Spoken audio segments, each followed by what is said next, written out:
In a quaint French village, where the days unfolded with predictable rhythm, lived a young woman named Belle.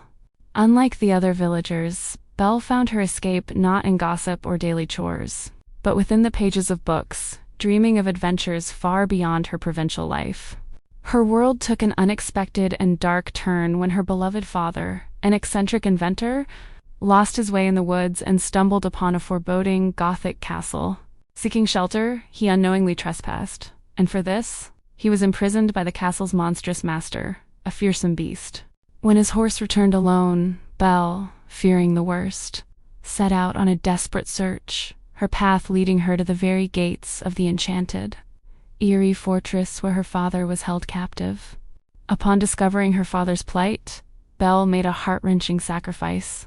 She offered herself as a prisoner in exchange for her father's freedom, a bargain the beast grimly accepted. Now a permanent resident of the magical castle, Belle's initial fear and loneliness were slowly tempered by curiosity. She discovered that the castle was not just stone and shadow. It was alive with enchanted objects. A kind candlestick, a motherly teapot, and a fussy mantel clock. All former servants under the same curse as their master became her companions. Through their gentle guidance and her own compassionate nature, Belle began to look past the beast's terrifying appearance. She saw the glimmers of a tormented soul, a prince trapped within a monstrous form, and a fragile, unexpected bond began to blossom between them, nurtured by shared dinners, a grand library, and a tentative waltz in a magnificent ballroom. As their connection deepened, the beast, in a profound act of love, allowed Belle to leave the castle to see her ailing father, giving her a magic mirror to see him whenever she wished.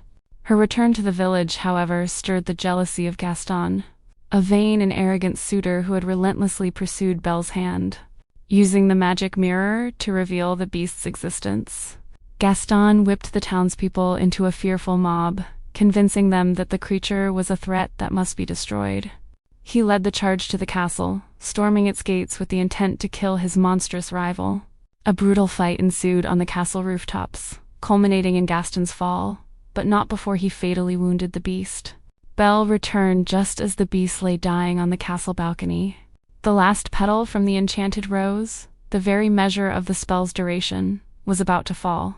Cradling the defeated figure, Belle tearfully confessed her love for him, her words a final, desperate plea against fate. At that very moment, the spell was broken. A magical light enveloped the beast, transforming him back into his true form, the handsome Prince Adam he once was.